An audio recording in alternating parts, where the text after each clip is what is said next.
powerful interview segment this week, I will be speaking with the president of Norgay. He will be sharing with us the importance of the local government being independent in a federal system of government. Join me.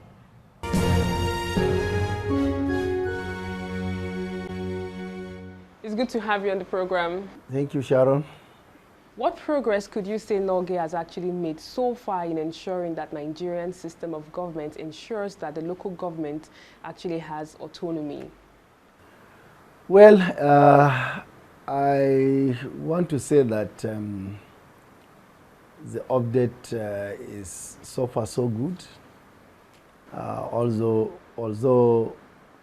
we are faced with a very stiff resistance from most of the state assemblies so far. But clearly, when the bill from the National Assembly transmitted to state houses of assembly, it was warmly received by the various state assemblies across the country. And that was when some state assemblies quickly swung into action and started processing the transmitted bill. I think it was started from Benue State House of Assembly. The Assembly of Benue State was the first that passed the bill into law.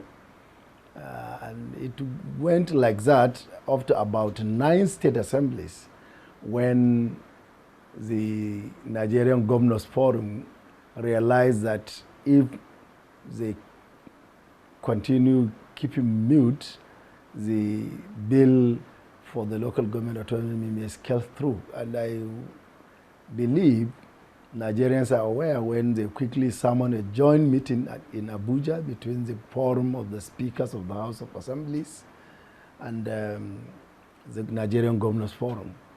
The outcome on what transpired in the meeting was not officially and formally made public to Nigerian people, but when confronted by many journalists, the chairman of the Nigerian Governors Forum denied the fact that the issue of local government autonomy was one of the major interests that made the forum to cajole the forum of the state speakers to a joint meeting for the first time in the history of the two groups. And we were reliably informed that in the meeting, actually the main issue they discussed was the issue of local government autonomy, which the governors showed a lot of concern and worried that they must find a way of stopping it. We were also told reliably by even some of the governors that they agreed and sealed a deal between the speakers of the House of Assemblies and the Governors Forum that the autonomy for the speakers, they will have no problem with it. They can have their own autonomy, but that of the local government should be conceded to the governors. And that was why abruptly after the meeting, the process in various state assemblies was stopped halfway. I want to recollect exactly at that time, the bill in Kano State House of Assembly was almost passing the second reading when it was put on force. In Jigawa State House of Assembly, the Assembly had already concluded the public hearing, and which, according to the result, made public by the leadership of the House of Assembly of Jigawa State, the majority opinion of the citizens of Jigawa State was in favor of the autonomy bill. So that was how the process was hijacked. And up to now, if you contact any state assembly, they will tell you that they are going to consult widely. I don't know how wide the consultation is going to be. And we believe they are just playing around and they are doing the bidding of the governors. And moving forward, what should be the role of the local government in Nigeria? Would you say that the local government are allowed to actually perform optimally as expected by the Constitution of Nigeria? We in local government believe that with a free, functional, democratic local government system in place, a lot of ugly situations in Nigeria are going to change. First, we need to understand why local government, even in developed countries, are still sustained. They are sustained because for you to have an inclusive approach to governance, you must have a government that is closer to the people, a government that is at the doorstep of every community. And that government is the community government, which is the local government we are talking about. It is there. It's a deliberate, creation to enhance inclusiveness in governance. And by having inclusive participation in governance, you can understand the magic that can do. In the area of security challenges, you need to have a holistic approach to it. Just recently, when President Muhammadu Buhari visited President Trump of the United States of America, one of the key issues President Trump reiterated on the challenges, security challenges precisely in Nigeria, that President Muhammadu Buhari must find a way of ensuring that inclusiveness is adhered strictly in the address or attacking the security challenges in the country. And he went ahead and clearly mentioned that for Nigeria to be more stable, the local government, the community authorities, the sub-regional government, that is state government in that case, and the national government must come together to see what they can do to arrest the situation. And as at today, it is very clear that local government is just existing by name, but in function, Nigerians know that local government is completely, incapacitated by the level of encroachment they suffered by the government of the state. And that is one critical issue and things that the local government autonomy will bring to Nigeria. In the area of poverty-related issues, it is the local government that understand the language, the culture of each community. And if you allow that community to govern themselves in a way and manner they themselves understand, certainly they will be in the best position to exploit all the, potentialities within the communities, both the human and material potentials within the communities. But now the gap is becoming wider. A lot of untapped potentials are left unattended at the local level.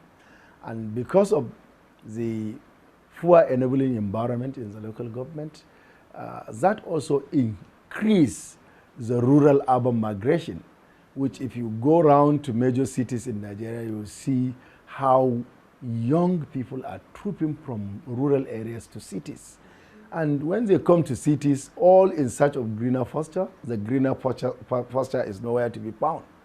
And they form themselves in criminal gangs of armed robbery, gangs of kidnappers, and so on and so forth, because they must leave and the opportunity is no longer there. And our governors sincerely are very, very insensitive to these issues. What their focus, they focus more on is their political interest and the financial benefit derived from the encroachment into local government administration. So there are a lot of things it will bring, and it will serve like a stabilizing factor in the governance of the nation. Just recently, the Kaduna State Governor El-Rufai, sacked more than 4,000 workers, local government workers to be precise. Is there any updates on these workers? Is there any process that you think the government should actually ensure they achieve so that we don't have more workers actually losing their job in the system? Well, the update is that the retrenchment in Kaduna is still ongoing. El-Rufai did not stop at the earlier 4,000 plus workers he sacked from local government and other sectors. The downsizing of workers in Kaduna is still ongoing. I'm saying so because I know after that, series of retrenchment and retirement is still going on. I was made to understand through a report from the Kaduna State branch of our union that after the first batch is like a continuous process, as I said.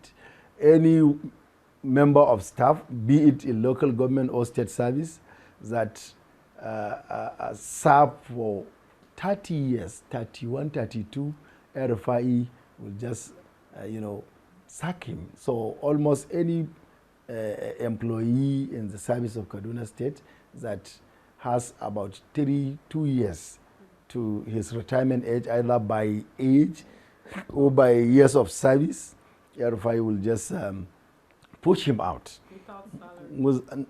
Without benefits? Yeah, I don't think he's paying the benefit. That is the fact of the matter, but there are a lot of promises that their benefits are going to be processed and so on and so forth. So that is the ugly situation we find ourselves in Kaduna, and it's very unfortunate. This is happening under the watch of President Muhammadu Buhari, as we have been saying. We had written to the presidency, we had written to everywhere, and it's like the government sincerely is not all that sensitive to listen to the problems at hand. What role do you think Norgay can play in ensuring that Nigeria is actually safe, especially when it comes to the security? Before now, how does the local government operate to ensure that lives and properties are actually secured? Well, the truth of the matter is that as at today, the functions and responsibilities of local government are completely eroded and are usurped by the state government. And the state government, in most cases, fail to connect to those rural areas and our communities. And because of their failure to connect, after destroying the local government system entirely, that creates a lot of chaos. And because of the saturated situation in the local government and our communities, a lot of social ills and evils are happening. So the truth of the matter is that until we try to make our governors, state governors, to understand the importance of local government to the generality of the Nigerian people and allow local government to function well, I'm telling you, we will never get it right.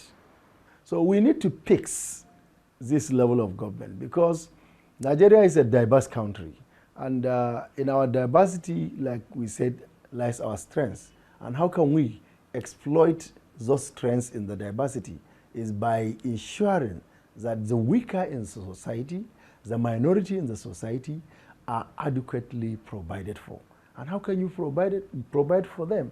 Is by giving them the opportunity to administer themselves in the way and manner they believe they can live in harmony, they can live in peace. If you look at various states, particularly, take the Kaduna state, for example. Kaduna is a state of different tribes, different religions. And for you to have stability in Kaduna, you need an active local government system so that every community that reside within a particular local government at least will have some sense of belonging. Yes, we choose or we elect our chairman, we elect our local government councillors, and we are getting our money to administer ourselves in a manner that will address our aspirations. So, but if you continue to believe that a governor in a particular state that is complex, like Kaduna, certainly we will never get it right. It's good to have you on the program. Thank you. The pleasure is mine. And that's all we can take on this edition of the program. Join us next week for a very interesting package of the show. I am Sharon Ijason. Thanks for watching, and remember, labor creates wealth.